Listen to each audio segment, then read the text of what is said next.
What's up, everyone, and welcome.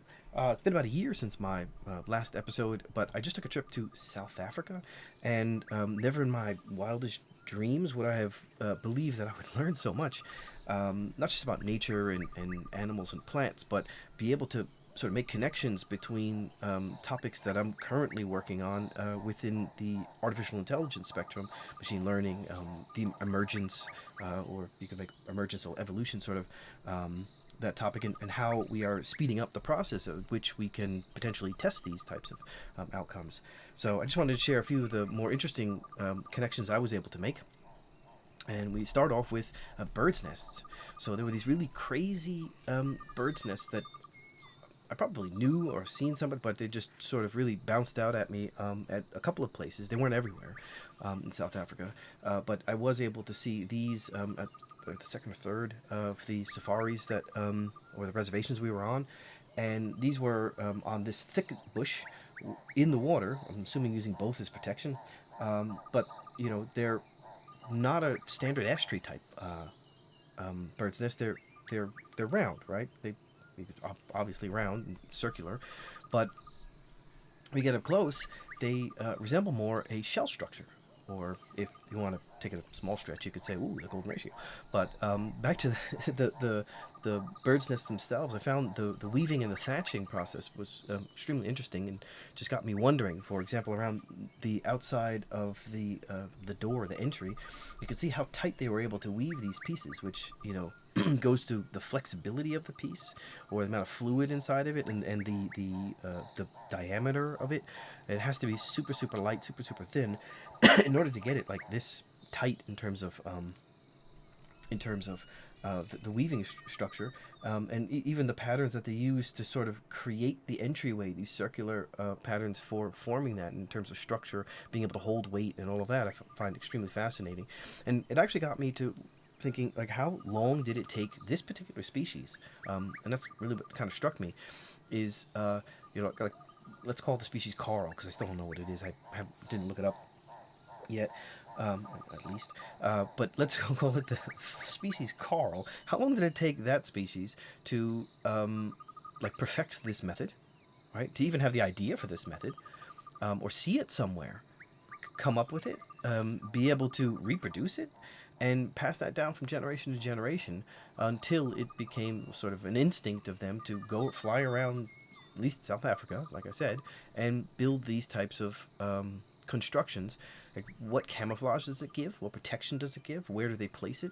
All of those things, kind of play a role based on the surroundings that were there. So the input information, the surroundings that cause this species to produce this type of bird's nest as opposed to an open bird's nest, I find to be extremely fascinating. So that actually brought me to how neural networks works were learning in the beginning.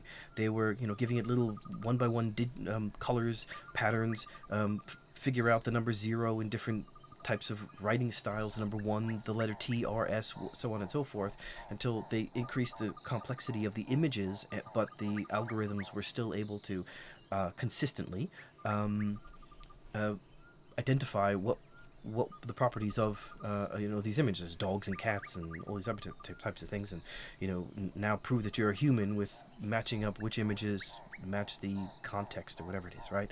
So that's how these models were learning, but weren't learning it over the course of a millennia like this bird did. They were learning it at a much much much faster pace. So for me, the speed at which we're able to validate a lot of these principles or potential outcomes, I think, is an extremely important thing that we're going to have to really start talking about, to ensure that we can guide these models and guide our businesses and guide our principles in a way that's not ultimately self-destructive. So being faster is a very good point, a very very very valid point in nature.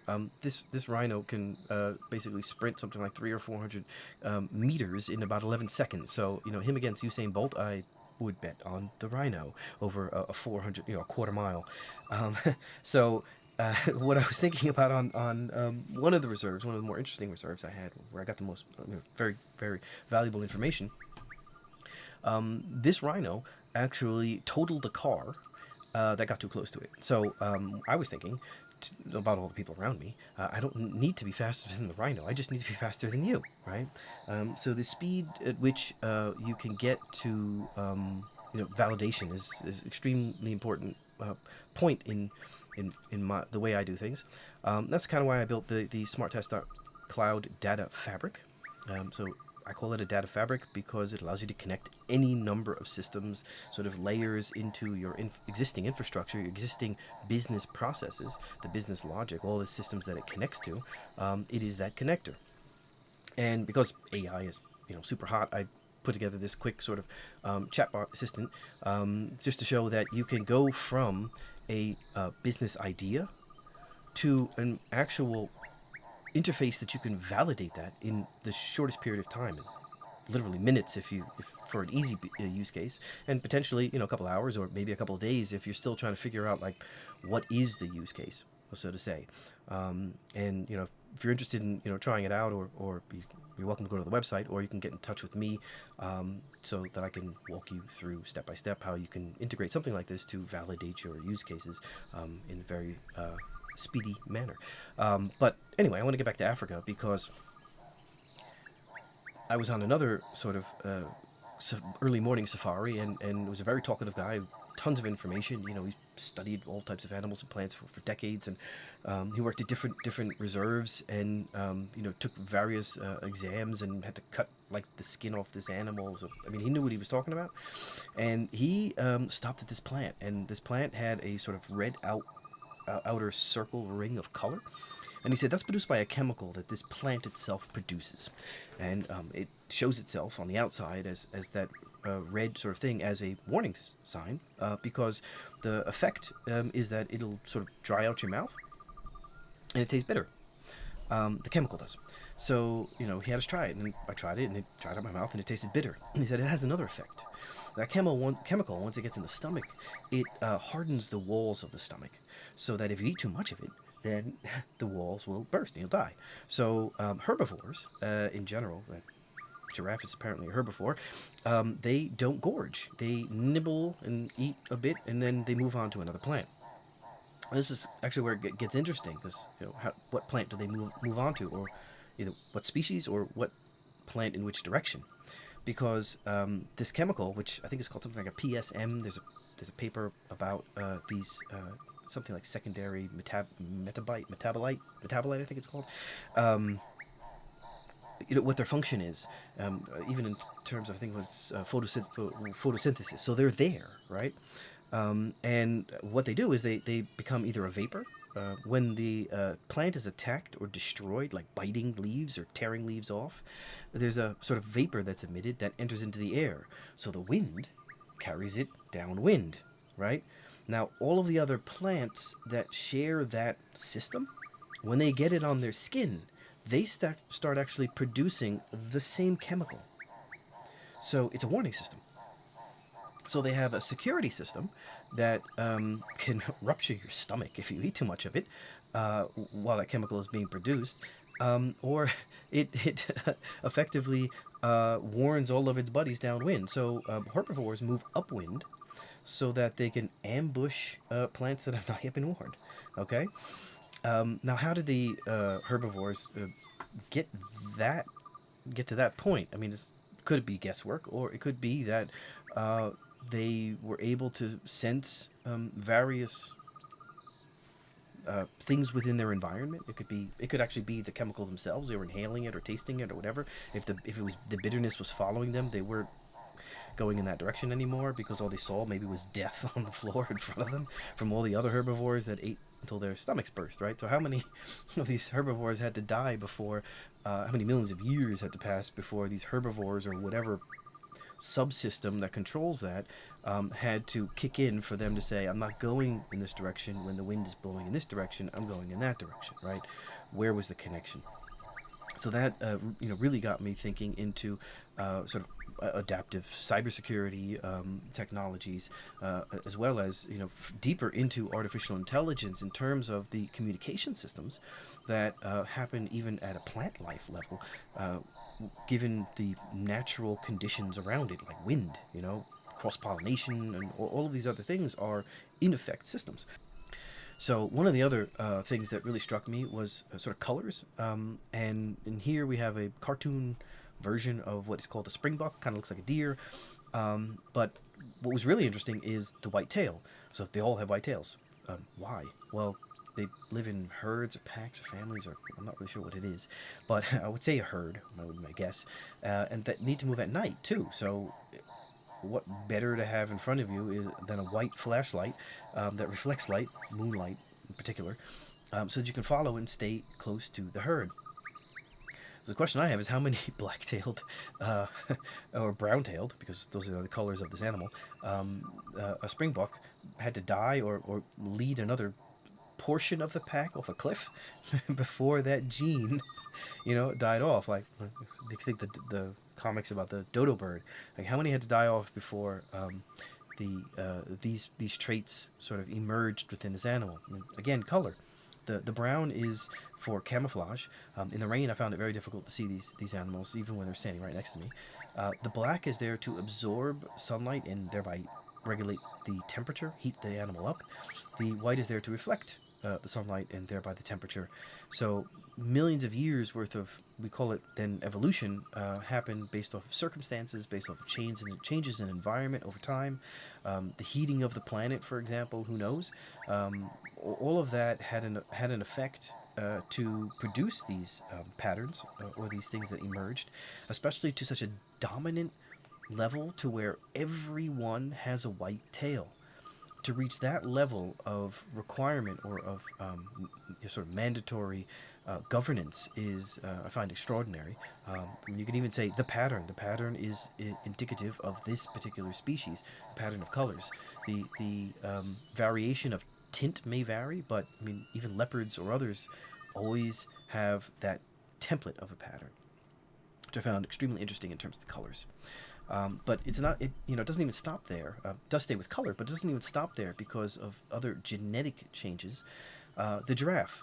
Everybody seems to portray the giraffe always as this lanky, goofy animal, but they have extremely powerful necks. They fight with their neck. So you could think about like a rugby player, with that really stocky, or lacrosse player, or football player for that matter, with a really stocky neck, because they need to be able to swing it and smash it against another giraffe, the males at least. So they're massive.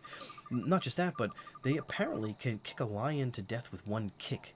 So you're talking about, again, like a rugby player with, two long legs, but the legs being too long, but they're extremely powerful.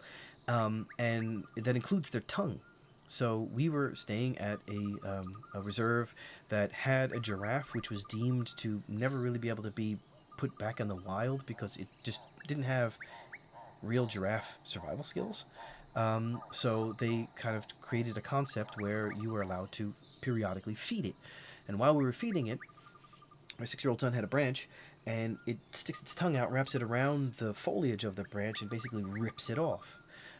To show the power, or to explain the power, it was picking my son and the entire branch up off the ground. That's how powerful it is. Again, this massive neck and the tongue that needs to all day long be able to rip off foliage. Again, they eat plants, so they're not getting that much nutrition. These massive animals need to eat a lot, which means their tongue is outside of their mouth almost all day in the sun, so it could get sunburned. But what nature or evolution did was it actually gave this animal, a black tongue, so that it could protect it from sunburn. So how many pink-tongued giraffes needed to starve to death because their sunburnt, blistered-up tongue, they just couldn't exert the strength to rip any more foliage off, and they're not a bird, so nobody can feed them. They must have just starved to death until, I guess, the gene. I mean, it's kind of gruesome, but until the dominant gene of the black tongue emerged, so that all giraffes have a black tongue, and none of them have to suffer like that. The final one I want to talk about is this majestic beast, the elephant, in case you didn't know. We were at another reserve where they were specialized in elephants. And it's from 1994, and we started using the movie When Harry Met Sally, the first two elephants were named Harry and Sally, and we actually met them both on different reserves, believe it or not. Harry was able to move out and have his own family or have his own herd on another massive reserve, and Sally stayed behind here. Now, Sally is the one in the back left here, and you might notice she's missing a tusk. And she's not missing a tusk because somebody stole it or, she was brutalized. Well, okay, the species was, but she was missing the tusk because she has a genetic defect.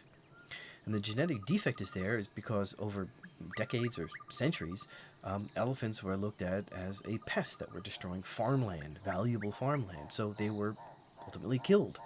They were charging, families or going haywire. So they were effectively being killed off. All the big bulls, all of the leaders with the best genes to pass down to the next generations were killed off, which left, you could say, less strong, less leadership genes, which include the tusks. So the tusks are important. The tusks are used to kind of like rest their trunk on. I mean, these trunks are like alligators on steroids. So they can get heavy over the day. The tusks can be used for leverage, for like a fork or like a shovel. But the weaker genes that maybe didn't have them for the main purpose, we can call it a main purpose, of fighting or protection or dominance, those weaker gened ones were proliferating to the point where that gene for the tusk is no longer mandatory. It's not that dominant. So something like 1 in 100 right now, or 3 in 100 elephants are born missing a tusk. They have that genetic defect. So you could just see that how human interaction, us killing off those dominant bulls that can no longer reproduce, has effectively emerged a trait within an animal species in a very short period of time. So the question is, how do you gauge the speed at which these types of emergence things can happen in AI? And how do you better control them or guide them? But that's not really the real reason I wanted to talk about elephants. So elephants, I found extremely interesting. So I was on this other reserve with Harry, the other elephant in his herd, and I was asking the guide not your typical questions. I was really asking more about his knowledge. The guy was there for like 30 years or something, or he's been in the business for 30 years.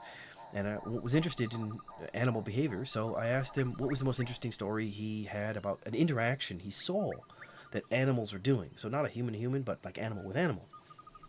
And he said that there was this one young bull that was sort of headstrong and mischievous, and he kept being mischievous, and the lead bull, right, the leader with the dominant genes, kept trying to kind of like school him and get him to change or get him to stop in elephantese, however they do it. But he wouldn't. So in a battle, the dominant bull ended up killing the young, mischievous bull. And apparently years later, the mother of that dead bull and the main bull, which I'm assuming was probably the father, they either charged or, I don't know, they sauntered up to each other above the rotted skull of the child, and they were apparently like inches apart from each other, who knows, for minutes, seconds, or weeks or days. And then all of a sudden they just turned around and went their equal ways. And while I can't validate that story, because some of it sounds like a fairy tale, what I can validate is that elephants talk in infrasound, or they can communicate in infrasound, which are decibel levels that are lower than what we can hear, from like 15 to something like 35, I think it is, depending on like Indian elephants versus African elephants. When they did the study, I believe. But they can talk at they can communicate at a very, very low decibel level, and they can communicate effectively up to, I think it's 10-kilometer radius, which means a 20-kilometer diameter or circle is their telephone network. You're calling up people on the weekends, all the kids like chattering, like, "Hey girl, how you doing?" That kind of thing. But we don't hear it, right? So while these two elephants were head to head, what kind of communication, what kind of amends could have been made there at that level, that verbal level that they have, Elephants talk visually. They do trumpet. That is one of the sounds that they make. So there are different portions of their communication methodology, just like humans have. The way their eyes move and hands, talking with your hands, and all that kind of stuff. But it is also at a decibel level that we cannot hear. So the elephants I was standing next to could be calling me a jackass, and I wouldn't even be able to hear that they're even saying anything, let alone be able to decipher that they're calling me a jackass. But we do have sensors that can basically record sound at that level. So, how interesting would it be to have be able to record that from elephants or animals that we know live in this type of scenario, and be able to try to decipher their language. And that's really why I love two projects that are out there. One is the Earth Species Project, and the other is SETI. I think it's the cetacean, the project cetacean something or other. But where they're studying whales, and I think it's actually sperm whales. There's a really cool story about a whale encounter that I want to do a video later on. But if that's only if you guys want to watch it. So anyway, the Earth Species Project, they use a model for language, and somehow they were able to decipher that there is a sort of geometrical location template for specific words with each other in terms of their relationship. You can think like fuzzy bear or fuzzy bunny, where that word is geometrically positioned to or located to that other word. If you were thinking more cross species, you could say mother to daughter, the position of mother to daughter in terms of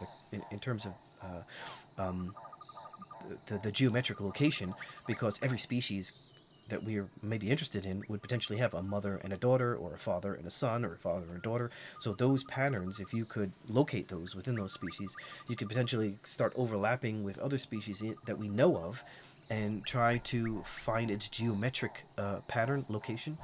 Because these can be sort of flipped on their horizontal, flipped on their vertical, positioned different within the XYZ axis, potentially even shifted left or right. And the real key is going to be not just knowing that you have this pattern, but knowing where in the spectrum the pattern you're trying to identify is.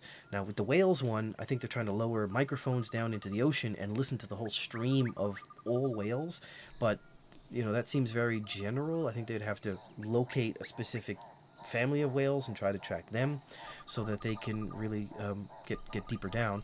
But the Earth Species Project, I think, is just amazing. I'd love to do some research, or even just talk to them through a couple of ideas based on how to speed up the work that's involved, or how to get to that position a lot faster.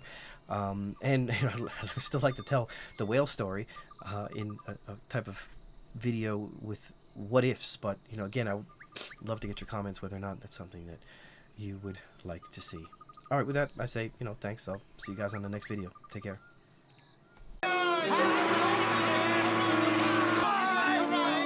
Don't forget to ride. Farewell.